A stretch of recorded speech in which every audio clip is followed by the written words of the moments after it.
السلام عليكم، ازيكم حبايبنا؟ عاملين ايه؟ وحشتوني كتير، يا رب تكونوا كلكم بخير. النهارده باذن الله زي ما وعدتكم هنعمل بقى الفسيخ مع بعض. قبل كده طبعا زي ما انتم عارفين كنا عاملين السردين، انا لسه ما فتحتش عليه يا جماعه. السردين اهو قعد طبعا حوالي 15 يوم من يوم ما عملت لكم الفيديو. لسه بقى ما فتحناش عليه، انا هفتح واحد برضو قبل ما نعمل بقى الفسيخ عشان نشوف الاخبار ايه بتاعه السردين معاكم. بص انا هسحب بقى واحده كده من البرطمان اهو. هنشوف بقى، بصوا زي ما انتوا شايفين السردينه عامله ازاي، وكمان العلبه اللي انا كنت عاملاها برضو هنفتحها معاكم عشان بعد كده احنا خلاص هي خد المده بتاعته، ممكن كمان كان قبل المده دي بس انا ايه قعدته شويه. الكيس كمان اهو زي ما انتوا شايفين، ده كده اللي كنا عاملين جزء في البرطمان وجزء في الكيس. اللي حابب يعمل في علبه هناخد كمان واحده من دي وهنفتحها معاكم عشان بعد كده خلاص انا هصفي الميه اللي موجوده فيه وهدخله في علبه في التلاجة. ادي اهو معاكم. هنفتح بقى السردين الجميل بتاعنا ده، ريحته فظيعه فظيعه فظيعه اهو. هنطلع اهو كده ننضف. بصوا يا جماعه بقى السردين انا هفتحه لكم بقى من جوه عشان نشوف جماله. هنفتح كده بالراحه بالراحه بالراحه بالراحه عشان نشوف جوه. هحاول افتح كمان كده. بصوا اهو. هنشيل بقى السلسله دي. عايزه اقول لكم ريحته فظيعه يا جماعه، ريحته. بصوا بقى من جوه عامله ازاي. بصوا بصوا السردينه دايبه ازاي دوب. بصوا طبعا عايزين نطمن على الطعم بتاعنا. كمان في هنا دي السلسله دي هنشيلها. بقت السلسله اهو معاكم. بصوا يا جماعه السردينه عامله ازاي. بصوا الحاجه اللي معموله في البيت. بقول لكم يا جماعه دايب دوب. انا بقى هدوق برضو ونشوف بقى ايه الملح بتاعه. اوه فظيع فظيع يا جماعه. ده اللي كنت عاملاه في العلبه، فظيع. نفتح كمان واحده اللي كانت معموله في البرطمان. الملح مظبوط يا جماعه عشان انا استخدمت الملح الخشن. وبرده في الطريقه بتاعه الفسيخ اهو، ده اللي كده اللي كنا عاملينه مع بعض الفيديو اللي فات، اول مره افتح عليه قدامكم اهو. بصوا بصوا هنفتح بقى كده. ده كده اللي كان معمول في البرطمان.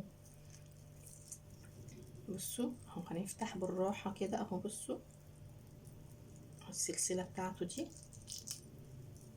انا بس مش عايزه اشدها جامد كده عشان ايه، انا عايزه لما انضف السردين واحطه في الاطباق بتاعته ونعصر عليه بقى الزيت والليمون يبقى شكل الواحده بوحدتها كده. بصوا يا جماعه اهو.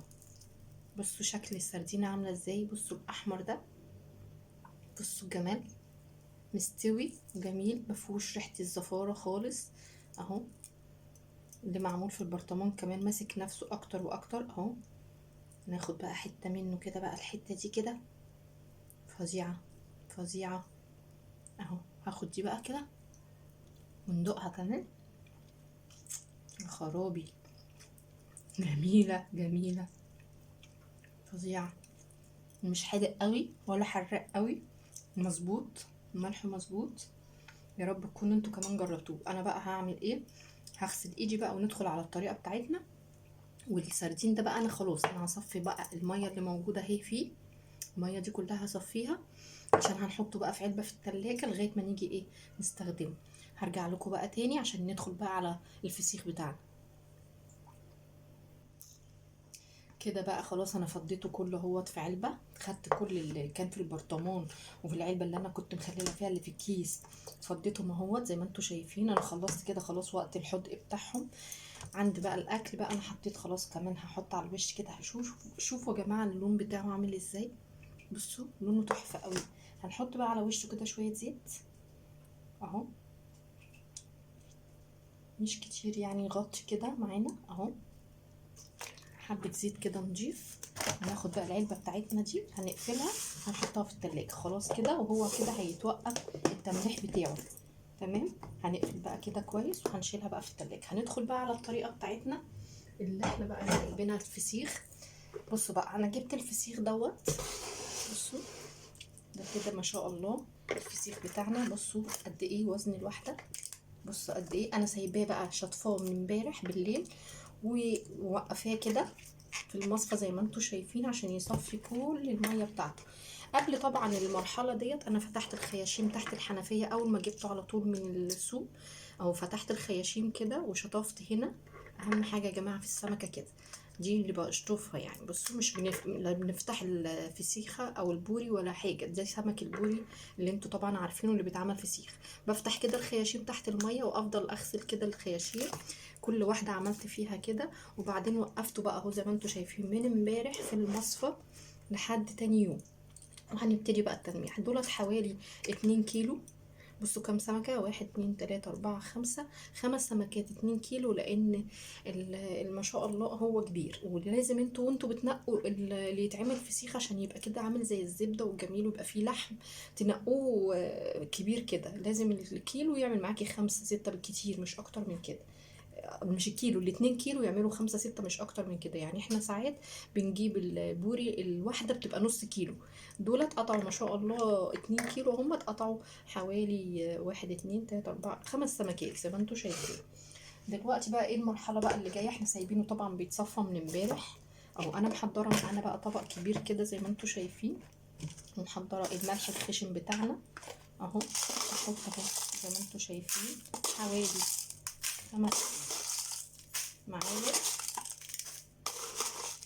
5 معالق من الملح، مش اكتر من كده عشان ما يبقاش حاجه. وزي ما عملنا طبعا في في السردين هنعمل برضو هنا في الفسيخ.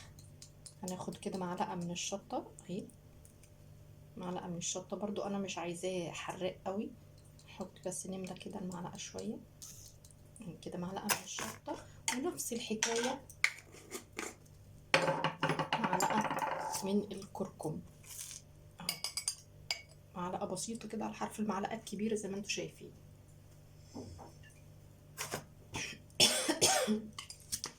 بعتذر لكم عشان طبعا ريحه الشطه طلعت. وهنقلب كده زي ما انتوا شايفين الملح نفس الطريقه اللي فاتت، بس هيزيد عليها حاجه هقول لكم عليها. بصوا هيزيد عليها ايه؟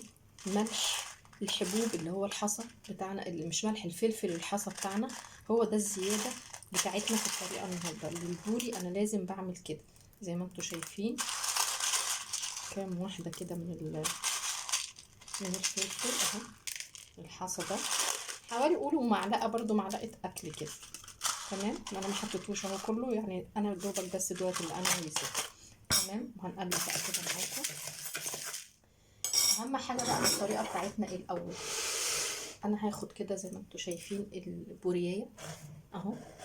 البوريه دي لازم يتعمل لها مساج يا جماعه، مساج مساج، عشان هي طبعا نشفت معانا. ما يجيش بقى ان احنا نملحها على نفس ان هي واقفه كده، عشان لما تيجي تنضفيها هتبقى صعبة أوي. فهنرجع نعمل للسمكة كده مساج كده اهو، اهي اهي، نعمل لها مساج عشان ترجع تطرى تاني بعد ما نشفت ونزلت السوائل اللي فيها. بس الحركة ديت بتخليها كمان معانا ان هي وقت التنظيف متبقاش مخشبة معانا. انا حطيتها اهو، بعمل لها برضو مساج اهو في الطبق. بصوا اهو رجعتها تاني تطرى تاني معانا اهو. الحركة دي لازم انا بعملها كده، بديها مساج كده جميل عشان ترجع الجلد بتاعها يطرى معانا. لو انتوا بقى شايفين اهو، بصوا زي ما انتوا شايفين الطبق بتاعنا ده اهو، انا بحاول اهو بعمل لها مساج، والناحيه التانية نفس الحكايه في قلب الملح اهو.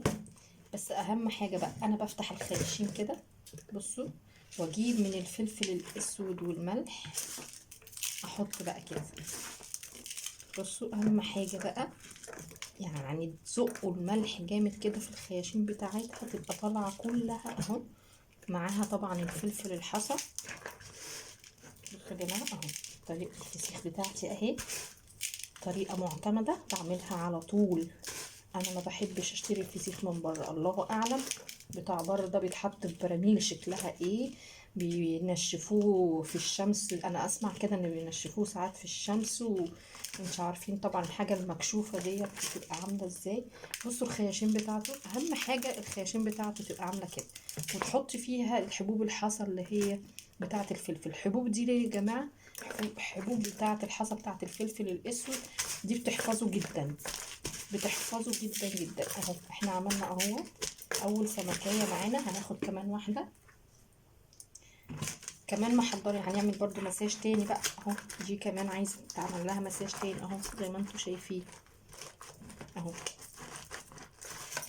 اهو الناحية التانية برضو هنعمل لها مساج، عايزة نطريها تاني اهي، مش عايزاها تبقى مخشبة كده معانا اهي، ان احنا بنطريها عشان لما نيجي ننضفها تبقى القشرة سهلة بالنسبة لنا في التنظيف، وان احنا تبقى السمكية كده طرية معانا ونعرف ننضفها كويس اهو.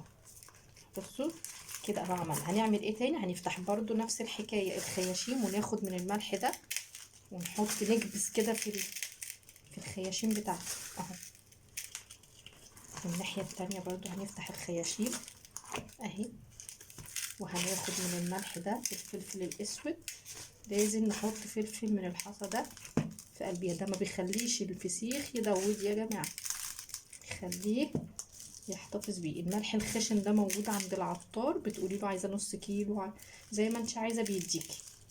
بصوا انا بقى بحاول ادخل، بصوا ازاي الملح في قلب السمكيه. ايه بقى الخطوه اللي بعد كده؟ طبعا احنا مجهزين معانا الاكياس اللي هي بتاعه التلاجة اهي، انا جايبه اكياس من المحل. الاكياس بتاعه التلاجة دي يا جماعه عندنا، والاطباق دي عندنا برضو، والمصفى الجميله بتاعه السمك دي برضو عندنا. الاكياس اهي بتاعه التلاجة موجوده عندنا، الربع كيلو ب 18 جنيه. بصوا بقى هنفتح كده اهو كيس، هحط فيه سمكتين. ده اول خطوه بنعملها اهو اهو. بصوا في الحفظ بقى بتاعه اهو، انا حطيت السمكيه اللي انا حشيتها من راسها، وهاخد كمان حبه ملح كده احطهم معاها من الخشن ده اهو في قلب الكيس اهو، بسيط خالص اهو، حوالي معلقه ومعلقه اهو. ايه بقى هتعملي بقى تاني اهو؟ هنشيل بقى الطبق ده كده على جنب عشان نوريكم طريقه التغليف بقى بتاعتي. بصوا زي ما انتم شايفين اهو على الرخامه، هطلع الهواء كده من الكيس كله. بس انا حطيت 2 في الكيس اهو، انا حاطه 2 يا جماعه بس في الكيس. هنجيب كمان كيس تاني اهو، برضه هنعمل نفس هنلبسه برضه كده. الطريقه دي انا بعملها على طول، محدش يقول لك ده عايز علبه، ده عايز مش عارفه ايه، لا دي طريقتي دي. بس اهم حاجه نطلع الميه الهواء قصدي اهو من الكيس خالص اهو كده. احنا حطينا ملح وحشيناه وكل حاجه تمام زي الفل، مفيش اي اضافات تانية. هناخد بقى بكره من الخيط كده اهي عندي اهي. اول حاجه بقى هنلف بقى كده على الديل بتاعها اهو. بصوا بقى اهو، نربط كده على الديل اهو. بصوا اهو، هنبتدي بقى نلف على الكيس كله الخيط اهو. بصوا بصوا هخرج الهواء كله منه اهو. الطريقه دي على طول بعمل بيها الفسيخ بتاعتي اهو. بصوا بدأت ازاي اهو. هقفل الكيس خالص عادي اهو، لف لف لف كده اهو. كل ده بيخلي الهواء اللي جوه الكيس يطلع، وهو ياخد بقى الوضع بتاعه في التمليح كويس اهو.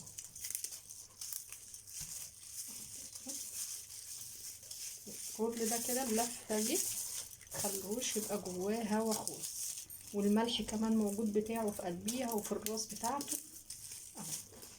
نبتدي بقى ايه، ناخد كمان كيس بقى كده. انا بحط اهو في اكياس كتيره قدام منكم، 4 اكياس لكل حاجه، مش هيضرني في شيء. انا حطيت بقى ده كده الديل بتاعها اهو، هنحطه بقى في قلب الكيس اهو، في قلب الكيس الجديد، واللف برضو على الكيس الجديد اهو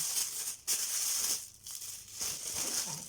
هنخرج برضو الهواء عشان الميه اللي هتنزل منه ما تبهدليش الدنيا اهو. يبقى انا حاطه حطيت كيس كمان عكس عكيس اهو. بصوا يا جماعه اهو الخيط اهو معايا بلف بيه. يا ريت بس يكون خيط مثلا جامد كده عشان ايه وانتوا بتلفوا ما يتقطعش منكم اهو. شايفين لفيت على كله والديل بتاعها وكله كله كله وقفلت كويس. هي اهم حاجه في الفسيخ التقفيله بتاعته دي زي ما انتوا شايفين اهو كده. خلاص هجيب بقى كيسه، اكياس بقى عاديه، الكيسه البيضه دي نحط فيها بقى ده كده. كيسه عاديه بقى اللي هي اللي بتتربط دي عادي اهو. احنا ربطنا على الاولاني ودي كيسه كمان اهو. كيسه بقى دي خلاص ودي مش هتبقى مضره. احنا كله في الاكياس البيضه اللي هي بتاعه اللبن ديت او اكياس التلاجة ديت اهو. وبعدين هنحط دي كده. ليه بقى؟ احنا بقى بعد ما نخلص وهنفضي بقى الطبق دوت من الملح ونعمل السمك التاني. هقوم انا حطاها بقى كده الكيسه دي وحطاها كده عندي بقى مكان تحت الحوض، تحت الرخامه، اي حته في المطبخ ما فيهاش لا حراره ولا اضاءه ولا حاجه حطيها فيها في طبق زي كده. وبعد اسبوع انت خلاص حطيتيه كده، بعد اسبوع بعد 4 ايام تقلبي الكيس كده. بس مش عايزه منك اكتر من كده. احنا عملناه اهو ولفيناه. بعد اسبوع او 4 ايام او 5 ايام افتكرتيه اعملي كده. وقبل الفتح بيومين برضو ما يضرش ان احنا نعمله كده. ليه؟ الملح بتاعه يتوزع لكل السمكه فياخد الحدق بتاعه مظبوط ويبقى تمام وزي الفل ان شاء الله. طبعا انا هكمل ده بقى بعد كده وهنشيلهم كلهم في طبق بقى زي كده او علبه. تكون عندك علبه كبيره وانت شايلاه بنفس الطريقه اللي انا عاملاها دوت وتقلبيه زي ما بقولك. وان شاء الله يعجبكم وان شاء الله بقى لما نفتحه هوريهولكم برضو يعملوا الطريقه دي. الطريقه دي معتمده بعملها من سنين. وما تشتريش الكيلو ب170 وب180 من بره. يعني كيلو البوري ب80 وب85 انا جايبه ب85. انتي بتجيبيه يعني تشتريه جاهز بيبقى في حدود ال 170 جنيه دلوقتي. وفي ناس بتبيع ب 150 و 170 ما بتبقيش عارفه مصدر الحاجه دي ايه، حلوه ولا وحشه ولا اتملحت ازاي. دلوقتي بقى خلاص عايزه منكم بقى دعوه حلوه كده من القلب ان شاء الله لما تعملوه وتتبسطوا بيه وبألف هنا وشفا. واشوفكم على خير ان شاء الله في فيديو جديد من الفيديوهات الحلوه. والسلام عليكم ورحمه الله وبركاته. بصوا حبايبي انا حبيت ارجع لكم تاني واقول لكم ان الملح اللي احنا حطيناه ال5 المعالق اللي احنا حطيناهم ما كفوش. فرجعت تاني حطيت 4 معالق تانيين عشان اعمل بيهم باقي السمك اللي كان موجود. عملنا اول سمكتين وبقى 3 فما كفاش الملح. انا لازم اكون معاكم طبعا صراحة عشان ما تعملوش ويطلع مش متملح كويس او يبوظ منكم. فكان لازم عليا ان انا ارجع لكم تاني واقول لكم ان انتوا ان انا ضفت كمان 4 معالق من الملح. وكمان حطيتهم كلهم في كيسه بعد كده اهي بيضه. 3 اكياس انا عملتهم لل3 اكياس لفينا عليهم الخيط. وكمان حطيته في كيسه كبيره اهي ولفيت برضو عليها الخيط وحطيتها في الطبق.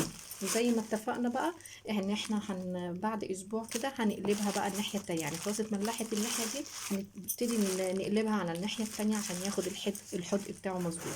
ودلوقتي بقى هركنه وان شاء الله بقى تنفذوا باذن الله الطريقه ديت وتعجبكم. اشوفكم على خير والسلام عليكم ورحمه الله وبركاته.